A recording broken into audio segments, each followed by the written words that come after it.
The past 3 years have seen a drop-off in migration within the United States. Actually, we've seen the lowest migration rates in the last 2 years than we've seen since the end of World War II. It's just the country is flat-footed. It affects long-distance migration, that is movement across states or across metropolitan areas, as well as residential mobility, people who move locally. And it has a lot to do with the credit freeze, people not being able to get loans, and it also has something to do with the recession, especially the long-distance migration.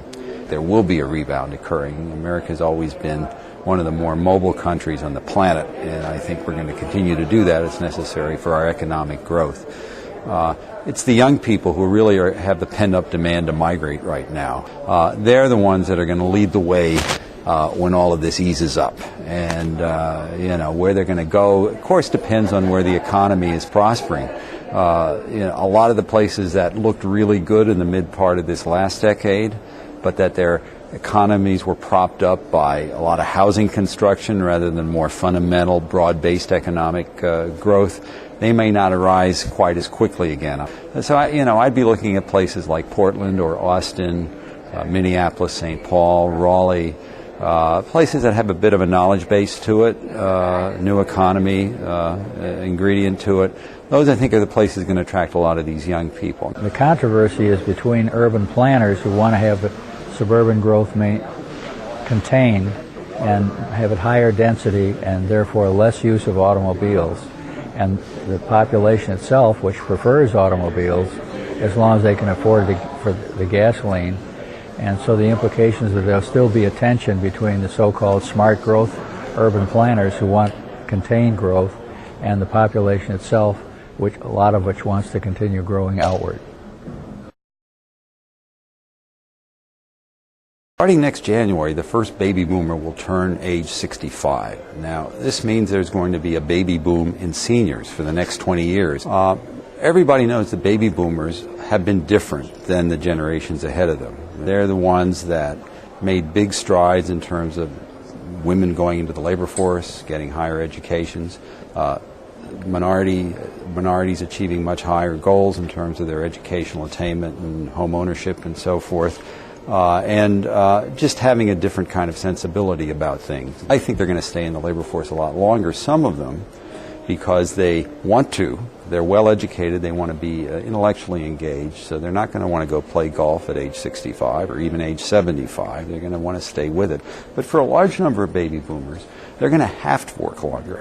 One thing about the baby boom generation is that it's much more economically unequal. That is, more haves versus have-not type of population than earlier generations of seniors.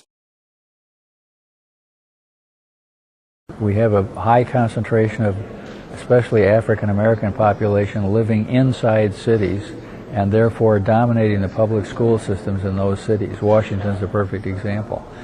And that causes the white population who have children generally to move somewhere else, and that causes the segregation in education that is negative for the country.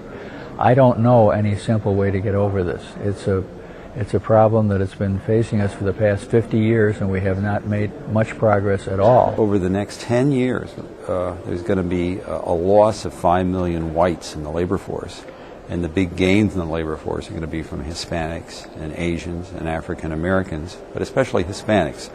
What this means, of course, is that immigration has been and will continue to be an important part of our labor force growth.